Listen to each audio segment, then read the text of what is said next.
이 자리에 나와 예배한 우리 모든 성도님 한 분 한 분이 예측과 예상에 대한 내용 성경적으로 분별하시고 이해하셔서 여러분은 날마다 이기고 승리하는 신자 되시길 주님의 이름으로 축원합니다. 저희는 역사의 한 흔적을 살아가고 있습니다.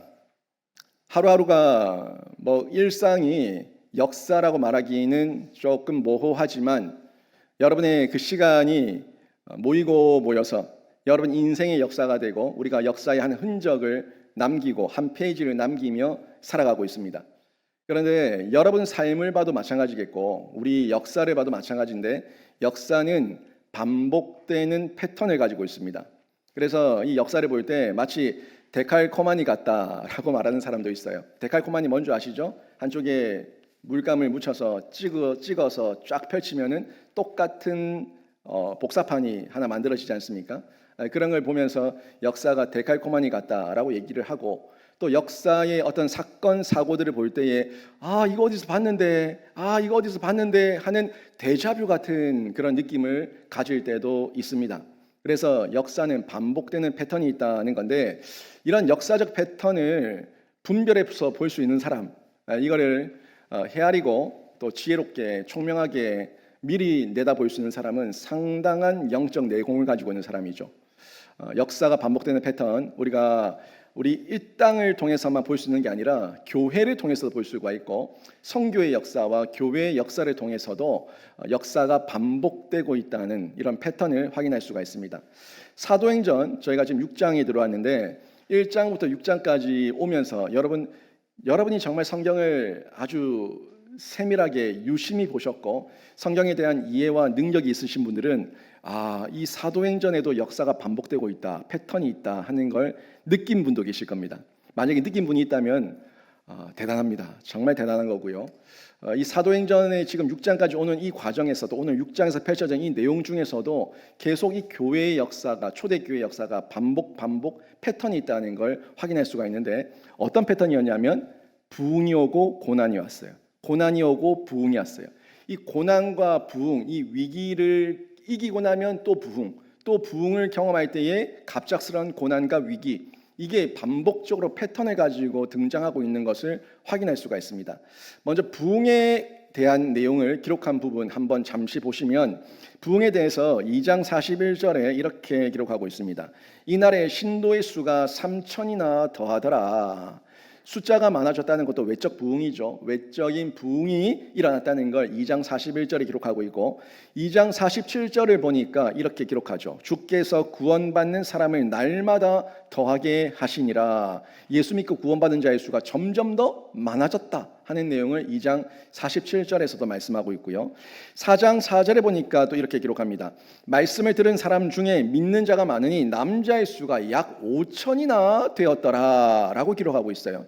이 남자의 수만 5천이었다면 여자들 빼고 어린아이들 빼고 이렇게 다 빼고 난 다음에 더 많은 수인데 그 남자의 수가 5천이나 되었다는 큰 부흥이 일어났음을 4장 4절에서도 기록하고 있습니다. 그런데 이 사도행전의 내용에 이렇게 다 부흥만 있는 게 아니라 이 부흥 중간중간 사이사이에 계속해서 고난과 위기의 상황이 벌어지고 있다는 것도 확인할 수가 있는데 우리가 지난번에 봤죠. 4장 같은 경우에도 베드로와 요한이 공의 앞에 끌려가서 체포가 되어서 거기서 매질을 당하는 그런 일이 있었어요. 예수 전하지 마라 라고 위협과 박해를 당하는 일이 있었던 걸 볼 수가 있는데 고난이었습니다. 박해였습니다. 그리고 5장을 보세요. 5장에 보니까 아나니아와 삽비라의 심판과 죽음이 있었죠. 외적인 고통이 4장에 있었다면 5장에서는 내부적인 이 시기가 일어나서 분쟁이 생기는 이런 사건도 있었던 걸 볼 수가 있고 이 아나니아와 삽비라의 사건이 또 해결되고 나니까 또 곧장 뭐가 일어났어요? 이 사두개인들과 또 이 종교 지도자들이 사도들을 옥에 가두고 또 채찍질하는 이런 일이 일어났던 것 지난주에 봤었던 내용인데 이런 고난이 반복적으로 패턴 가운데 일어나고 있다는 것을 확인할 수가 있었습니다. 그런데 이렇게 고난이 있은 이후에 보니까 또 부흥이 일어나요. 또 부흥이 5장 13절 14절 보니까 이 내용이 바로 그거예요. 방금 전에 4장에서 있었던 5장에서 있었던 아나니아와 삽비라 사건, 그 사건 이후에 아나니아가 죽고 삽비라가 죽고 난 이후에 바로 13절과 14절을 보니까 백성이 칭송하더라. 믿고 주께로 나오는 자가 더 많으니 남녀의 큰 무리더라 라고 얘기하고 있어요. 내부적인 분쟁이 있어서 교회가 위축될 줄 알았는데 백성이 칭송하며 주께로 나오고 더 많은 남녀의 무리가 모였다라고 성경이 기록하고 있는 것을 볼 수가 있어요. 그러면 부흥이다 이러고 있는 찰나에 또 다시 17절부터 또 보면 지난주에 봤었던 내용이에요. 또 고난이 다가오죠. 시기하는 사두개인 당파들이 사도들을 고발하고 사도들이 공회 앞에 끌려가서 투옥되는 이런 일이 지난주에 봤었던 내용으로 또 반복되고 있는 걸 볼 수가 있습니다.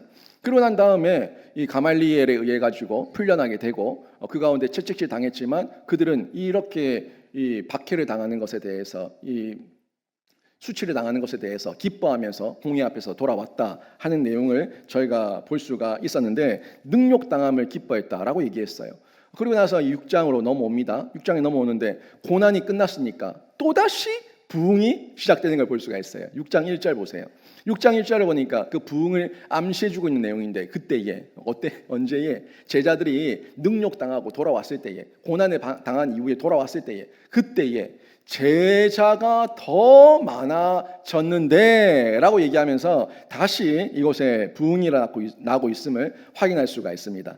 어떻습니까? 여러분 지금 이 패턴을 통해서 보는 건 고난이 있었다면 그 다음에 부흥을 기대하게 되고요. 부흥이 있다면 또 다른 고난이 있을 수 있다는 것을 예상하게 되는 건데 여러분 고난 이후에 자연스럽게 부흥을 기대하고 부흥 이후에 고난과 위기를 예상할 수 있다는 것 이거는 하나님께서 주신 이 말씀 안에서 우리가 이미 알고 있는 내용이에요. 이 내용 속에서 이 긴장감이 있다는 거죠. 근데 우리가 모르는 건 뭘 모르냐면은 분명히 부흥이 있을 건데 어떤 부흥이냐, 어떤 방법으로, 어떤 과정으로, 어떤 사람들을 통해서 어떤 부흥이 일어날 것이냐 이건 예측하지 못해요. 고난을 예상하는데 어떤 고난, 어떤 시기에, 어떤 방법으로, 어떤 사건 때문에 어떤 고난이 올지에 대해서는 아무도 예측하지 못해요. 예측하지 못하는 내용과 또 그리고 또 예상할 수 있는 부흥과 고난에 대한 어떤 영역에 대해서 여기서 뭔가 모르는 거룩한 긴장감이 있다는 겁니다. 긴장감. 사람이 예측할 수 있는 부분에 대해서는 예측할 수 있으면 좋겠지만 예측할 수 없는 부분이 있으니까 그 예측할 수 없는 부분은 하나님의 능력이고 하나님의 섭리니까 우리가 범접할 수가 없다는 거죠. 거기서 일어나는 이 거룩한 긴장감이라는 거예요. 사람이 하나님의 언약된 말씀에 의해서는 예상하지만 그 예상의 내용이 구체적으로는 어떻게 일어날지에 대해서는 예측할 수 없는 이 영역, 여기서 거룩한 긴장감을 가지게 되는데 이 긴장감이 나쁜 것만이 아니에요. 이 긴장감을 통해서 우리 성도는 어떤 자세를 가지게 되냐면 하나님께 집중하게 됩니다. 하나님께 집중하게 되고 하나님께서 주시는 선한 에너지를 받게 되는 거예요. 이 능력이에요, 능력. 여기서 이 담대함도 없고 겸손함도 얻게 되는데 제가 이후에 또 말씀을 드리겠지만 이 담대함이라는 것은 하나님께서 주신 부흥이 있을 것이다. 이 예상된 말씀, 하나님께서 이미 언약된 말씀 안에서는 우리가 담대함을 얻을 수가 있지만 우리가 다 예측할 수 없는 하나님의 섭리 앞에서는 겸손해지는 거죠. 담대함과 겸손함 이 사이에서 예측과 예상이라는 이 사이에서 우리가 하나님 앞에 더 겸손하게 또 세상 앞에서 담대하게 살아가는 중에 선한 영향력, 선한 에너지를 떠내고 하나님께 더 의지하게 되는데 저는 여러분의 삶도 마찬가지예요. 여러분 삶에 있어서 이미 예상할 수 있는 부분들이 말씀으로 이미 주어졌습니다. 이 말씀 앞에서 여러분이 예상하는 중에 담대함을 얻으시고 또 예측할 수 없는 어떤 영역에 대해서는 하나님 앞에서 겸손함을 겸비하셔서 여러분은 이 예측과 예상, 담대함과 겸손함 이 사이에서 거룩한 긴장감을 통한 하나님 앞에서의 신자로 또 하나님 앞에서 다듬어지는 연단되고 훈련되는 제자로 날마다 자라가는 은혜를 누리시길 주님의 이름으로 축원합니다. 이게 역사의 과정 가운데 펼쳐진다는 거예요. 여러분의 역사, 여러분 인생의 역사가 있잖아요. 그 역사의 흔적들이 우리 자손들에게 계대가 되고 또 한 페이지를 남깁니다. 우리 교회의 역사의 한 페이지를 남길 거예요. 그 역사의 한 페이지를 남기는데 그 역사의 과정 중에 우리가 살아가고 있죠. 그 역사를 우리가 소홀히 여기지 말고 예상할 수 있는 부분 예상하고 예측할 수 없는 부분 하나님께 의존하면서 우리가 아름답게 거룩하게 그 역사를 써 내려가야 됩니다. 성령의 임재와 교회의 태동 여기에서부터 신자가 예측하지 못한 사건들이 벌어집니다. 교회가 세워질 것에 대해서, 성령이 임재할 것에 대해서는 예상은 했어요. 왜? 예수님이 말씀하셨으니까. 예수님께서 부활하신 이후에 몇 날이 못 돼요. 내가 올라가고 내가 떠난 이후에 몇 날이 못 돼요. 너희에게 성령을 부어주겠다라고 말씀하셨어요. 그러면 이 제자들은 성령이 오실 것에 대해서는 뭐 할 수 있어요? 예상할 수 있다는 겁니다. 왜? 예수님께서 말씀하셨으니까. 말씀하신 성령이니까 예상할 수 있지만 그 성령이 어떤 방식으로 또 언제 임하실지는 아무도 예측이 불가합니다. 그렇죠? 성령을 보내주시겠다 말씀하셨어요. 예상 가능. 하지만 언제 어떤 방식으로 어떻게 예측 불가. 주님 다시 오시겠다 예상 가능. 언제 어디서 어떻게 예측 불가. 하나님의 섭리 아래 있는 것과 우리에게 주시겠다고 이미 말씀하신 것에 대해서 예상 가능한 것과 예측 불가한 것에 대한 이 기준, 이 내용들을 저희가 잘 분별하면서 예상할 수 있는 것은 예상하며 담대함을 얻고 예측 불가한 것은 예측을 우리가 할 수 없는 부분에 인정하면서 하나님 앞에 더 겸손하게 의지하며 하나님을 붙드는 것, 이게 우리 신자의 자세여야 한다는 겁니다. 실제로 교회 태동, 성령께서 임재하실 때 분명히 성령 보내주시겠다는 것에 대해서는 예상했지만 어떤 방식으로 임하는지는 예측하지 못했고, 그들에게 마가의 다락방에서 예측하지 못하는 상황 가운데 예측하지 못했던 그 시간에 그들은 함께 기도하는 중에 성령이 임했습니다. 그때 급하고 강한 바람 소리와 불꽃으로 임하는 중에 귀로 들을 수가 있었고 눈으로 볼 수가 있었어요. 그리고 귀로 듣고 눈으로 볼 수 있었지만 그들이 예측하지 못하게 호련히 임했어요. 호련히. 이게 성경에서 성령이 임할 때의 그 묘사인데, 그 묘사를 통해서 우리가 이 예측하지 못했던 방식이 어떤 것인지에 대해서 알 수 있잖아요. 예상이 뭔지 알 수 있잖아요. 성령 보내주시겠다 예상, 호련히 임했다 예측 불가, 이런 부분들을 저희가 하나하나 확인할 수 있는데, 이 내용 속에서 거룩한 긴장감, 이 거룩한 긴장감을 느끼게 된다는 겁니다. 지금도 교회와 신자에게 이런 거룩한 긴장감이 있습니다. 어려움과 고난과 박해와 위협이 있어도 여러분, 우리가 예상할 수 있는 거 뭡니까? 결국 교회가 이긴다는 거예요. 교회는 이긴다는 겁니다. 이게 선교의 역사고 교회의 역사예요. 지금까지 이 나라와 민족과 세계와 열방 가운데 얼마나 많은 어려움과 고난과 박해와 위협이 있었습니까? 그런데 그 내용들을 우리가 예측하지 못했지만 예상할 수 있는 거는, 예측하지 못했던 박해와 위협과 공격 가운데 있어서도 하나님께서 말씀하셨던 그 예언대로 교회는 이겼고 신자는 이겼고 선교는 승리했고 계속해서 하나님 나라의 지경은 확장되었다는 것, 이게 우리에게 예상되는 범주 안에 있다는 거예요. 여러분, 어떤 방법일지 예측하지 못한다고 겁먹지 마세요. 저와 여러분의 인생 가운데 각자 다 다양한 인생을 살아가고 있지만 저와 여러분이 예수 안에 붙어 있고 예수 안에 연합되어 있으면 우리 모두는 천국 갈 것을 예상할 수 있습니다. 그 예상 가운데 있는 거, 이게 승리예요. 그 승리의 과정 가운데 최종 결과가 승리인데 그 과정 가운데 일희일비할 이유가 전혀 없다는 거죠. 두려워하지 마세요. 겁내하지 마세요.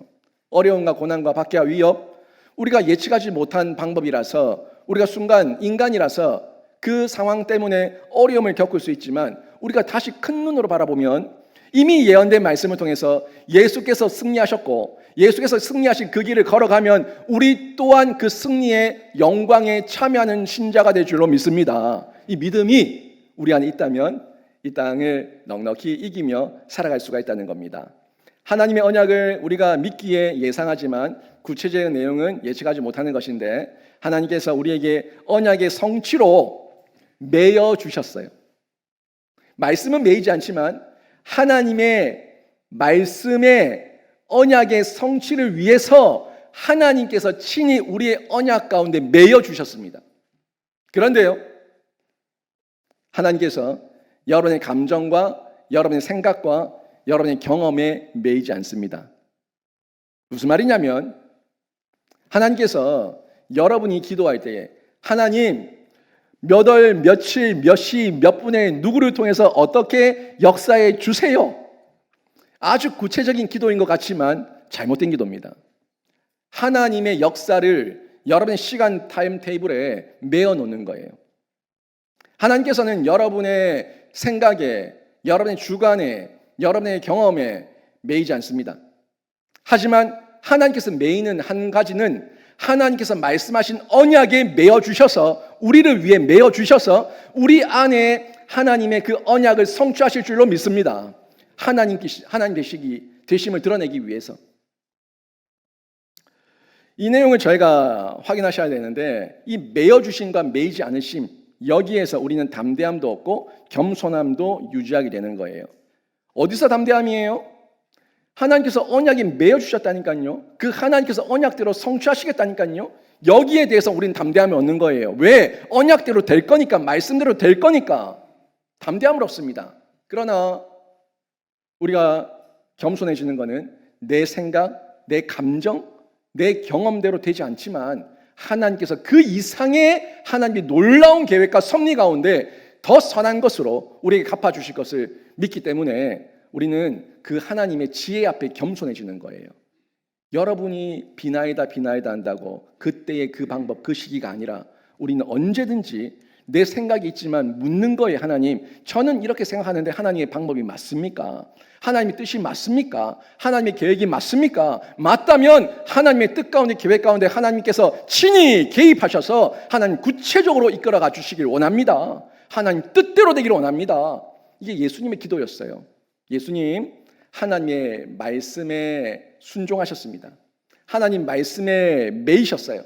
그 말씀 앞에, 그 앞에서 순종하셔서 그 언약을 성취하셨고, 하나님께서 예수께서 인간의 육체로 가지셨던 그 경험과 그 감정에 매이지 않으셨습니다. 이 부분에서 우리가 담대함과 겸손함이라는 걸 얻게 되는데, 오늘 본문도 그 내용도 마찬가지입니다. 또 교회에 제자의 수가 많아지고 부흥이 있어요. 우리 생각은 그렇죠. 부흥이다. 계속해서 오늘도 내일도 계속해서 부흥. 이 부흥을 꿈꿀 수 있겠지만 부흥 이후에는 하나님께서 우리를 견고하게 하시고 겸손하게 하시기 위해서 어려움을 주실 때도 있다는 거예요. 그 어려움을 예상해야 된다는 겁니다. 그러나 그 어려움을 또 승리하게 하실 분도 하나님이시니까 어려움이 왔다고 죽었다 부정적인 생각에 매이지 마시고, 어려움이 왔을 때 또 예상하는 거는 또 이기게 하실 분이 하나님이시다 하는 걸 예상하라는 거예요. 이기게 하실 분이 하나님이시고, 어려움이 왔을 때 잘 되는 중에 경성하며 깨어있어서 어려움이 올 수 있다는 걸 예상하고 있어야 돼요. 그리고 깨어있는 중에 어려움이 왔을 때 이 어려움도 또 이기게 하실 분이 하나님이시다라는 그 믿음 가운데 우리는 돌파해내는 겁니다. 이게 우리 성도예요. 순간순간에 일희일비하지 마세요. 순간순간에 하나님 떠났다, 하나님 날 버렸다, 그렇게 잘못된 말을 내 입으로 뱉지 마세요. 하나님 떠나지 않으셨고 여전히 교회와 함께 하시고 신자와 함께 하시고 저와 여러분과 함께 하시는 임마누엘의 하나님이신 줄로 믿습니다. 다만 그 어려움이 어떤 어려움이고 어떻게 승리하실 것인지 그걸 예측하지 못할 뿐인데, 예측하지 못하니까 기도해야죠. 예측하지 못하지만 예상은 하잖아요. 승리하게 하실 거라는 걸. 승리하게 할 그 예상을 붙들고, 언약을 붙들고 우리는 예측하지 않는 이 환경 가운데 기도하는 거예요. 하나님 또 이기게 하실 건데, 나는 예측하지 못하지만 하나님께서 다 아시는 그 방법으로 선하게 인도하셔서 하나님 깨닫게 하시고 또 이겨내게 하실 줄 믿습니다. 하나님의 그 은혜 앞에 우리가 엎드리는 겁니다. 그래서 더욱 하나님을 의지하게 되는데, 초대교회 보십시오. 부흥이 있을 때 고난이 왔고, 고난 중에 부흥이 왔고, 부흥 가운데 또 고난이 왔고, 고난 가운데 또 부흥이 왔고, 이 반복된 패턴 가운데 이 사도들과 제자들이 어떻게 하는지 보라고요. 기도하며 돌파해냅니다. 기도하며 사명 감당해냅니다. 저는 여러분의 삶 가운데, 우리 가정 가운데, 우리 교회 가운데 어떤 어려움이 와도 넘어지는 가정, 넘어지는 개인, 넘어지는 교회가 아니라 어려움을 주께서 이기게 하실 그 승리를 예상하며 또 돌파해내는 신자가 되시길 주님의 이름으로 축원합니다. 이긴 역사의 흔적을 여러분이 남기시길 바랍니다. 승리한 역사의 흔적을 여러분이 남기시길 바랍니다. 근데 여러분이 예상하지도 않고 예측하지도 않고 그냥 내 마음대로 비나이다 하면서 세상 종교인들과 전혀 다를 바가 없는 거예요. 그 역사는 흑역사입니다. 흑역사. 어두운 역사예요. 우리는 흑역사를 쓰는 자가 아니라 하나님의 거룩한 역사를 쓰는 자들입니다. 교회의 역사를 쓰는 자들이에요. 사도행전 29장을 써내려가는 자들이에요. 하나님께서 이 역사의 과정 가운데 친히 개입하고 계시니까 그 역사를 바라보시고 예측을 성경적으로 잘 선용하시고 분별하셔서 여러분은 적당하게, 적절하게, 선하고 거룩하고 정결하게 대응해 가시면 되는 거예요. 오늘 본문에서도 또 고난이 왔을 때 그 상황을 어떻게 대응하는지 이 사도들의 모습을 볼 수가 있는데 그 상황에 대한 대응을 보십시오. 1절 뒷부분에 보시면 1절 뒷부분에 이렇게 또 다른 고난이 왔는데 그 고난의 문제가 뭐였는가에 대해서 1절 뒷부분이 언급하고 있어요. 한번 보십시오. 헬라파 유대인들이 자기의 과부들이 매일의 구제에 빠짐으로 히브리파 사람들을 원망하니, 이 반복적이죠. 이 패턴이에요. 교회에 부흥이 있을 때 바나바가 땅을 팔아서 교회에 헌납하고 하나님을 칭송케 했을 때에, 하나님께 영광이 되게 했을 때에 그 내부에서 아나니아와 삽비라가 시기가 일어나 가지고 흉내를 내면서 교회를 혼란스럽게 만들었잖아요. 그러고 나서 또 외부의 박해가 일어났고 또 그리고 부흥이 일어났고 또 이 고난이 일어나는데 이번엔 또 외부가 아니라 내부. 그러니까 내부에 적이 있다고요. 틈을 보이면은 우리 안에 파벌이 생기고 분쟁이 일어날 수 있다고요. 또 보세요. 분명히 부흥인데 제자의 수가 점점 더 많아지고 있는데 곧장 그 안에 갈등이 생겨요. 헬라파, 유대파. 자기들끼리 파벌을 만들어서, 아니 다 여기 파가 어디 있어요? 다 예수님의 제자들이고 하나님의 자녀들이지, 신자들이지. 예수 안에서 하나인데 무슨 파벌이 있어요? 여기서 또 유대파, 헬라파, 히브리파 파벌을 만들어서 서로 싸우는 겁니다. 예측하지 못했던 문제 상황이 발생한 건데 성도들 사이에서 이 구제 문제, 돈 문제, 이 돈 문제 때문에 네가 많이 받니, 내가 많이 받니, 나는 왜 주니 안 주니 하면서 여기서 원망이 발생한 겁니다. 여기에 대한 사도들의 반응을 보세요. 그게 2절, 3절, 4절에 나오는데 아주 지혜롭게 잘 감당합니다. 한번 보십시오. 12사도가 모든 제자를 불러 이르되 우리가 하나님의 말씀을 제쳐놓고 접대를 일삼는 것이 마땅하지 아니하니 형제들아 너희 가운데서 성령과 지혜가 충만하여 칭찬받는 사람 7을 택하라. 우리가 이 일을 그들에게 맡기고 우리는 오로지 기도하는 일과 말씀 사역에 힘쓰리라 하니. 사도들이 가장 먼저 한 일, 이 제자들을 불러 모았다는 거예요. 여러분 여기서 이 제자들, 지금 사도들 이 구분이 딱 나오죠.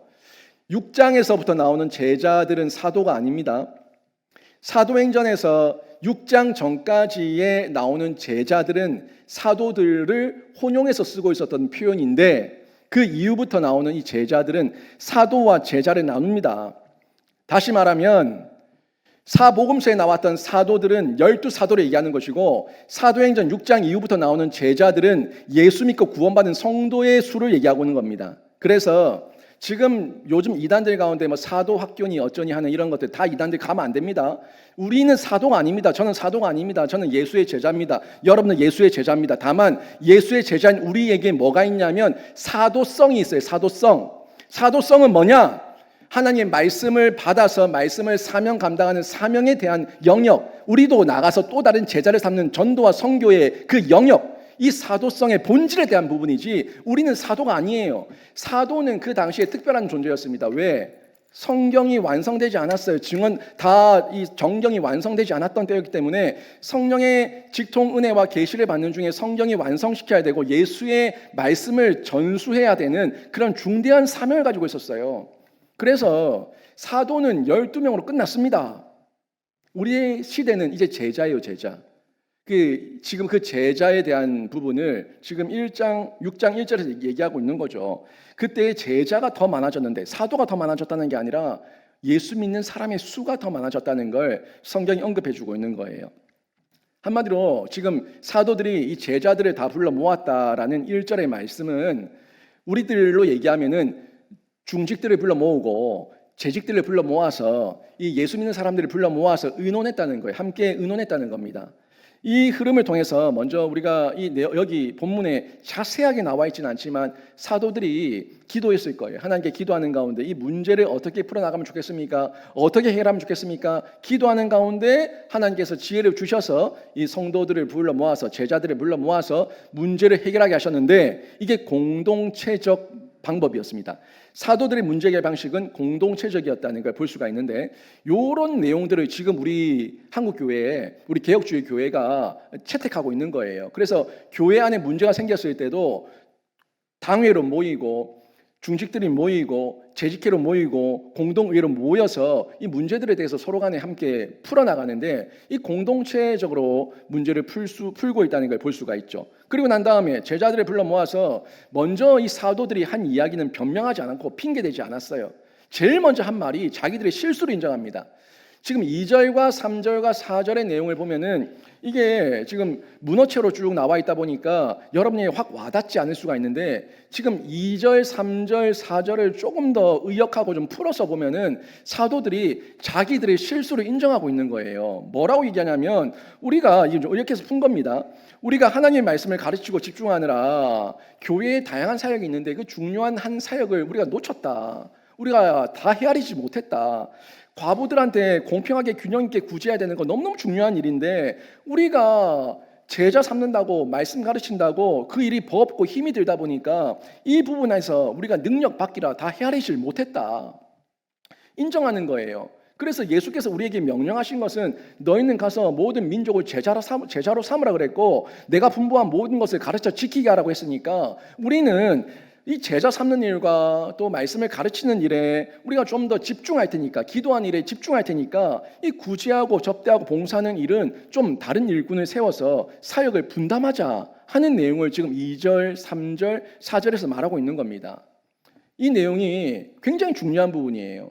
저도 제가 이걸 많이 배운 부분인데 저희 교회 안에서도 갈등이 일어나지 않습니까? 성도와 성도들 간에 갈등이 일어나면 제가 가만히 있겠어요? 성도들 찾아가고 또 만나보고 통화하고 다 합니다. 그러면 제가 항상 했던 말이에요. 뭐 저하고 얘기를 해보신 분들은 다 아실 겁니다. 항상 하는 얘기 제가 잘못했습니다. 다 제 탓입니다. 제가 잘못했다 그래요. 사실이니까.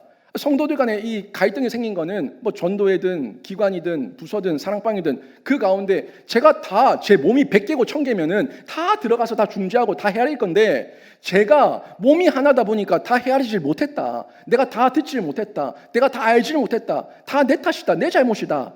그러니까 좀 이해를 하고 내가 좀 더 돌볼 테니까 마음 풀어라. 제가 그렇게 얘기합니다. 제 잘못이 맞으니까.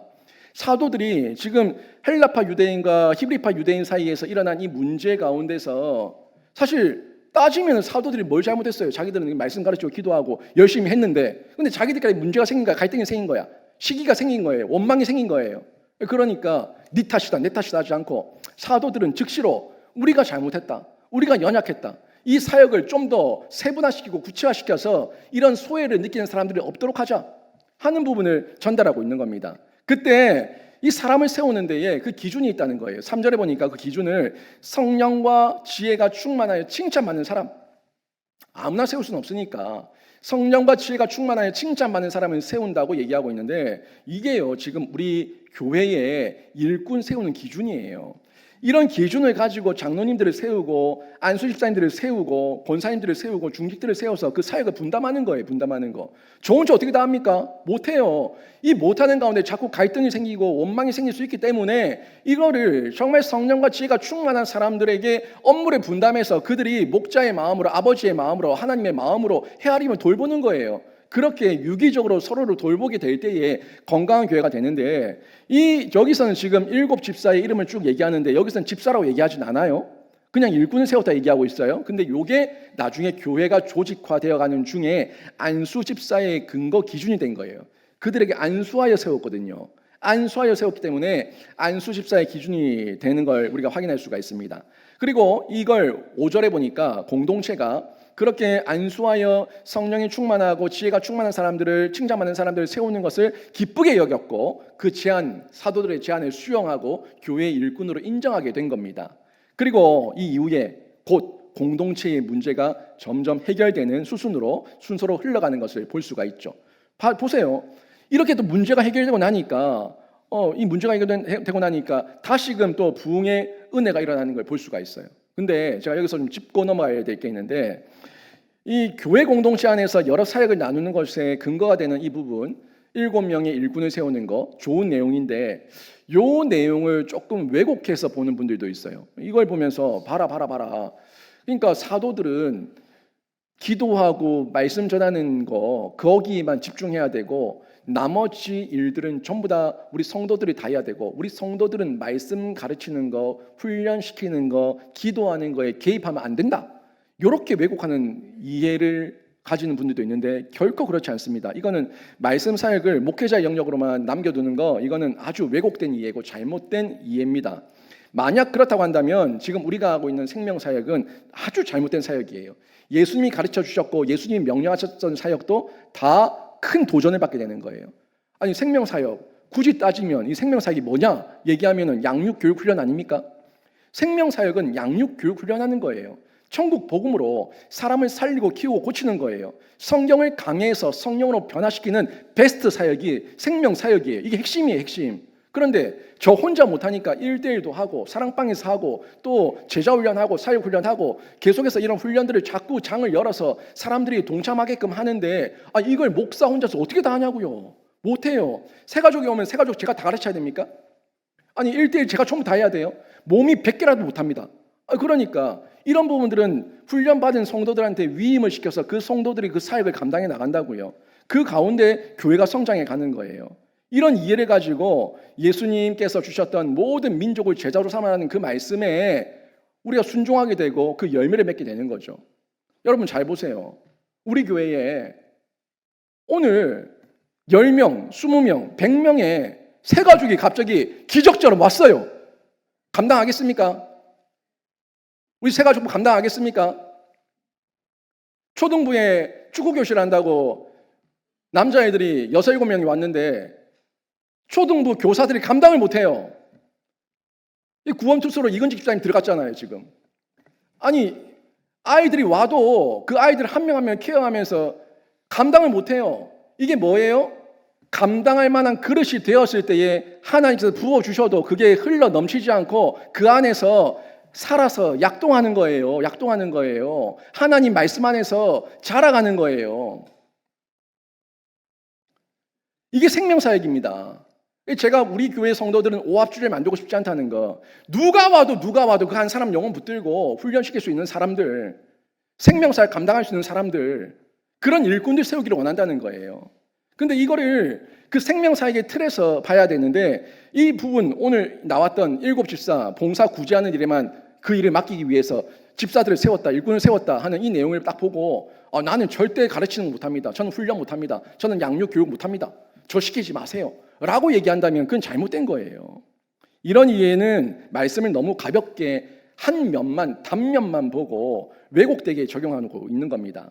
위에 언급한 기도와 말씀에 힘쓴다는 것은 사도들에게 그 당시의 초대교회의 태동이라고 하는 특별한 상황, 그런 상황 가운데 있었던 일이었어요. 제가 말씀드렸지 않습니까? 정경이 완성되지 않았다고요. 예수님께서 주셨던 그 어록들을 기록해야 되고 남겨야 되고 전수해야 되는 너무너무 많은 일과 업무가 과중했어요. 교회의 첫 기초를 세우는 일이었어요. 그래서 그 사역을 위해서 사도들에게 특별히 주셨던 사명이었는데 그 이후에는 점점 이 역할들이 확장되어 나가야 되는 겁니다. 기도와 말씀에 힘쓴다는 거, 초대교회의 태동이라고 하는 특별한 상황 가운데서 이해를 해야 되지 이걸 문자적으로만 보고 사도들만 해야 되는데요, 목회자만 해야 되는데요 라고 얘기하면 이건 틀렸다는 거예요.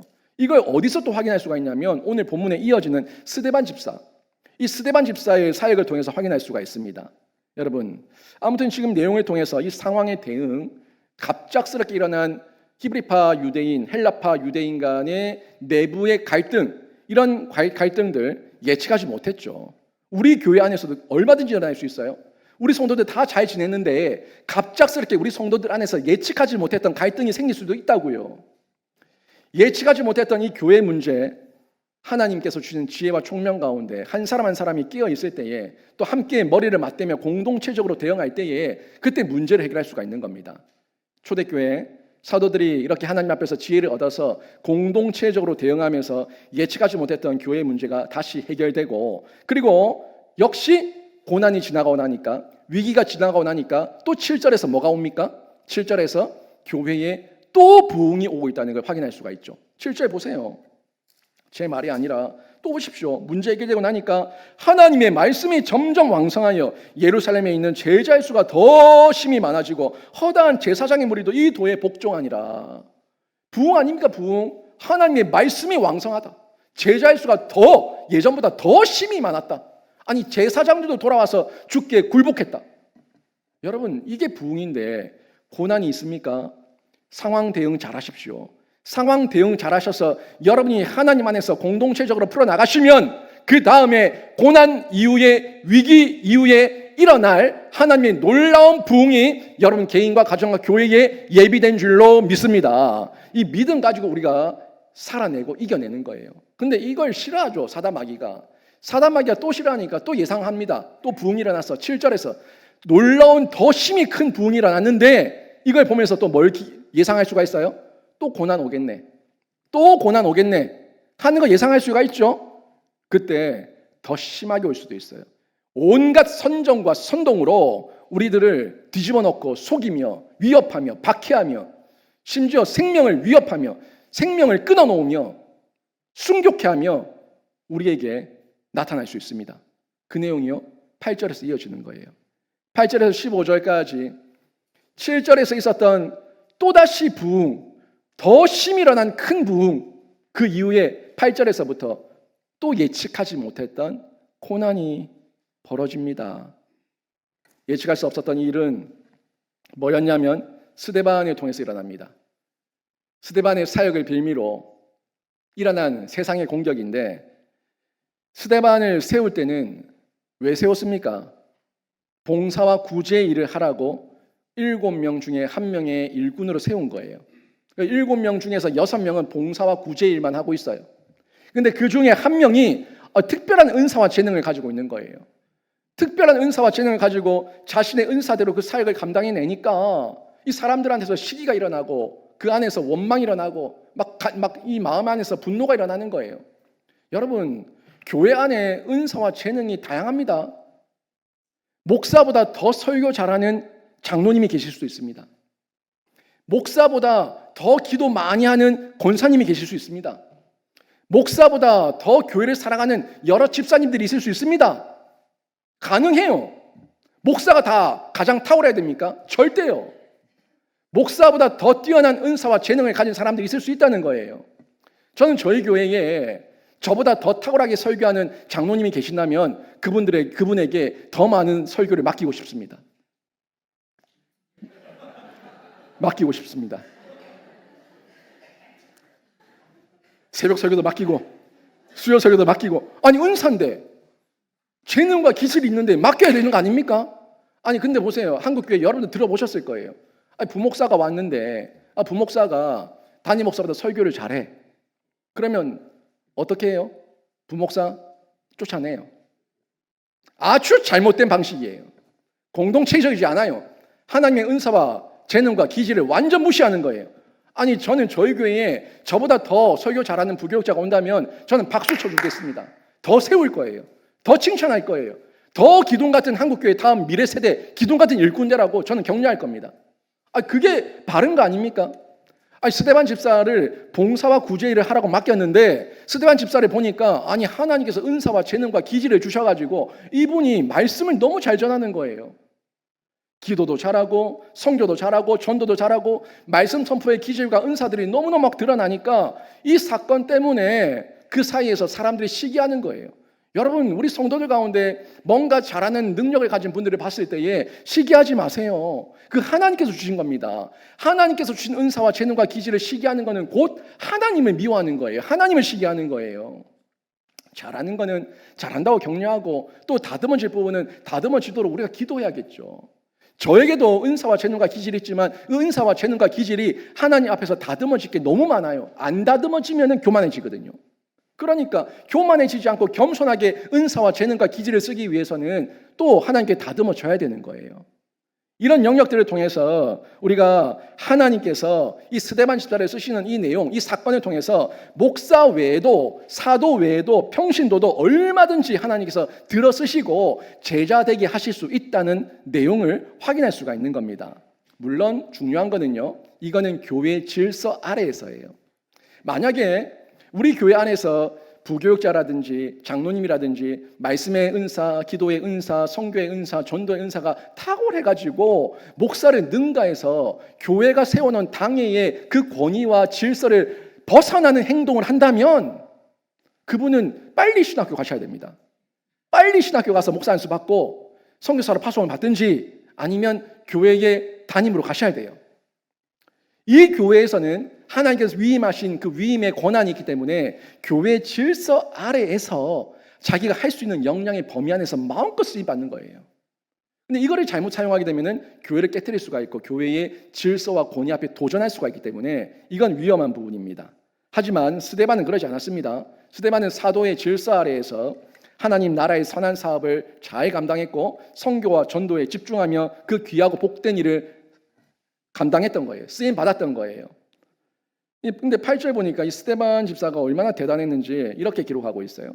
스데반이 은혜와 권능이 충만하여 큰 기사와 표적을 민간에 행하니 스데반이 은혜와 권능이 충만하여 큰 기사와 표적을 민간에 행했다. 이거는 사실 사도들에게 국한되었던 어떤 능력 아니었습니까? 권능을 나타내고 기사와 표적이 나타나고 안전병이가 일어나고 죽은 자가 일어나고 눈먼 자가 눈을 뜨고 막 이런 어떤 기적과 표적이 민간에 막 나타나는데 이거를 사도가 아니라 스데반을 통해서 일어났다는 겁니다. 이 엄청난 일이죠. 근데 이걸 보면서 사도들은 질투하지 않는데 누가 질투를 합니까?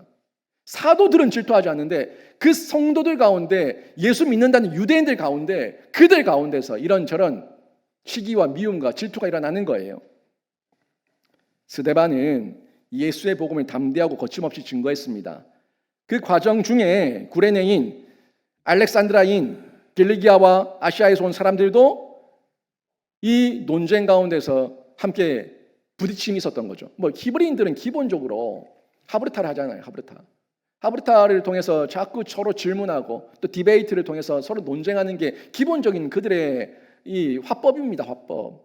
교육 방법이에요. 근데 이거를 안정감, 평안함을, 평정심을 가지면서 해야 되는데 이 마음의 시기가 일어나고 분노가 일어나면 점점 목소리가 커지는 거죠. 말이 험해지는 거예요. 과격해지는 거예요. 이 사람들이 회당에 모였다는 건 기본적으로 뭡니까? 회당에 모였다는 이유는 하나님을 믿는다는 자들입니다. 근데 하나님을 믿는다고 하는데 그들 가운데서 이 구약의 말씀의 그림자가 실제로 예수를 통해서 나타났다는 걸 스데반 집사가 증언하고 있는데 못 받아들이니까 이 논쟁 가운데 인정을 해야 되는데 자기가 말빨로 밀리고 지식과 지혜에서 밀리니까 시기를 내고 분을 내고 화를 내는 거예요. 스데반에게 임했던 성령의 지혜가 워낙 압도적이니까 여기에 대해서 자기 말문이 막히니까 이런 외적인 물리적인 힘으로 공격하며 나타나는 겁니다. 사람들이 시기함으로 결국 스데반을 모함하게 되고 스데반에게 거짓 증언하면서 선정과 선동을 합니다. 그 고발의 내용을 보니까 핵심이 뭐예요? 스데반이 성정과 율법을 거스른다. 스데반이 신성 모독적 발언을 한다라고 얘기하면서 거짓말을 인용해서 선정과 선동을 하는 거죠. 여러분, 이런 형태가 지금도 이 시대 가운데 얼마나 많이 일어납니까? 사람들 가운데 은사가 있고 재능이 있고 잘하는 사람이 있으면은 칭찬해주고 격려해줘야 되는데 사람들 사이에 저 하는 뭐 꼴 봐라, 눈 봐라, 저 표현 봐라, 지 잘난 척하는 거 봐라, 못 봐주겠다, 꼴 싹스럽다, 별스럽게 이상하게 자기 감정이 마치 그게 사실인 것처럼 왜곡해서 사람들을 선전하고 선동할 때가 얼마나 많이 있냐는 거예요. 기가 막힌 거짓말로 선정과 선동을 하는데 여러분, 여기서 우리가 좀 중요하게 볼게요. 태도입니다. 태도예요. 지난주에 봤죠. 지난주에 공회에서 채찍질 당하고 나왔던 사도들이 채찍질 당하고 풀려나서 나올 때에 그들이 어떻게 했습니까? 자신들이 예수의 이름으로 능욕당함을 마땅히 여기고 기뻐했다고 얘기했어요. 합당한 자로 여기고 기뻐했다고 얘기했어요. 이게 태도예요. 나를 때렸는데, 채찍질했는데, 매질을 했는데 내가 예수의 이름 때문에 능욕당했다는 그 자체가 너무 합당하게 여기며 기뻐했다고 얘기하고 있어요. 이게 태도예요. 역시 스데반 보십시오. 자기에게 돌려쳐 죽이려고 하고 있고 시기를 하고 있고 거짓말을 하고 있고 선정을 하고 있고 선동을 하고 있는데 이 스데반의 얼굴이 어땠냐는 겁니다.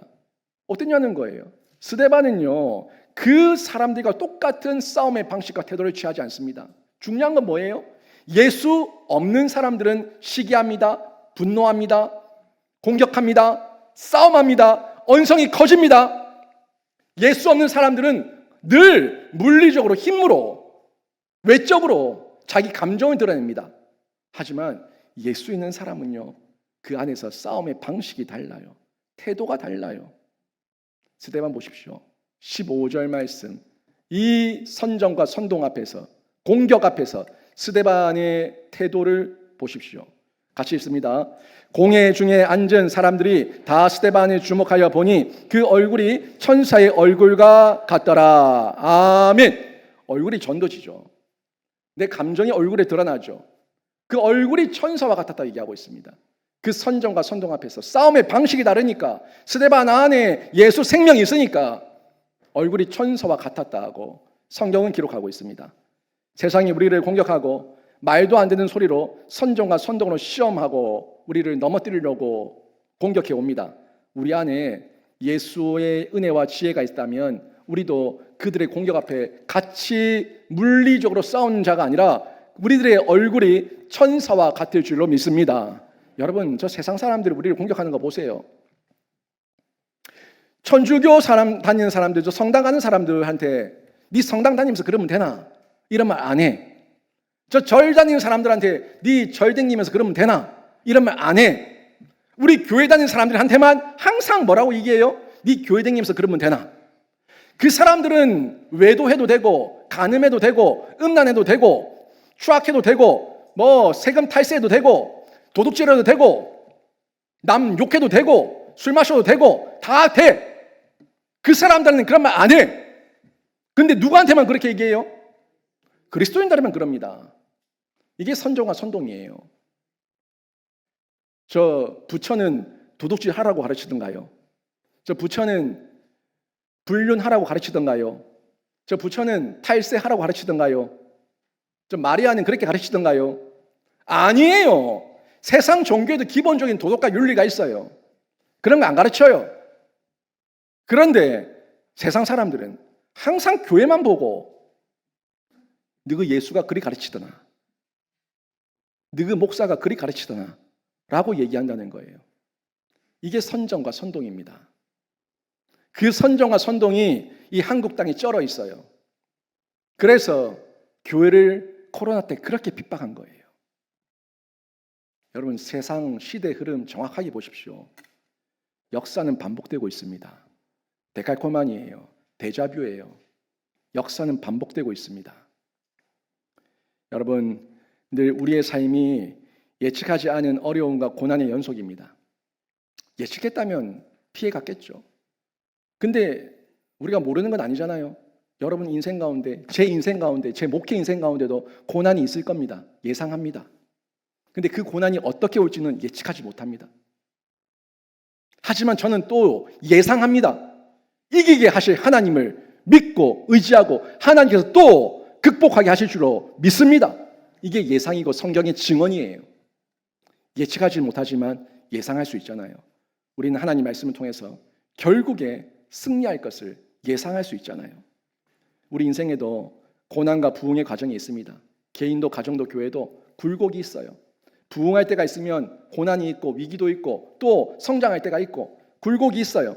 이때 일희일비하지 마시고 우리가 가야 할 길과 표대는 정해졌으니까 다만 예측하지 못한 과정일 뿐이니까 더욱더 하나님 의지하셔서 예상 가운데서 승리하게 하실 예상 가운데서 예수 그리스도 의지하시며 이겨내는 신자 되시고 끝까지 사명 감당하는 신자 되시길 주님의 이름으로 축원합니다. 그때 중요한 거 겸손과 담대함. 예상할 때 담대함 가지시고 예측하지 못할 때 겸손함 가지셔서 담대함과 겸손함의 그 균형 가운데서 주님 오실 길 예비하는 신자와 교회가 되기를 바랍니다. 오늘 말씀 정리합니다. 예측하지 못한 고난 얼마든지 있어요. 예측하지 못한 고난이 있지만 결국에는 부흥케 하실 부흥의 과정일 뿐입니다. 여기서 지는 자 되지 마시고 이기십시오. 상황 대응, 방법 성경적으로 정확하게 하십시오. 예수 안에서 예수 방법을 하십시오. 공동체적으로 하십시오. 혼자 있으면 집니다. 공동체 안에서 함께 머리를 맞대십시오. 선정과 선동과 공격 계속해서 일어나는데 그 가운데서 넘어져서 울상짓는 자가 되지 말고 여러분의 얼굴이 그 선정과 선동과 공격 앞에서도 여러분은 예수의 태도와 자세를 가져서서 천사의 얼굴이 되기를 바랍니다. 예측하지 못한 고난의 과정, 하지만 예상되는 승리의 영광, 우리에게 이미 주어진 결과인데 여러분이 그 승리의 영광을 바라보시고 오늘도 내일도 한 걸음 내디디면서 모든 고난 돌파해내는 신자 되시길 주님의 이름으로 축원합니다. 아멘.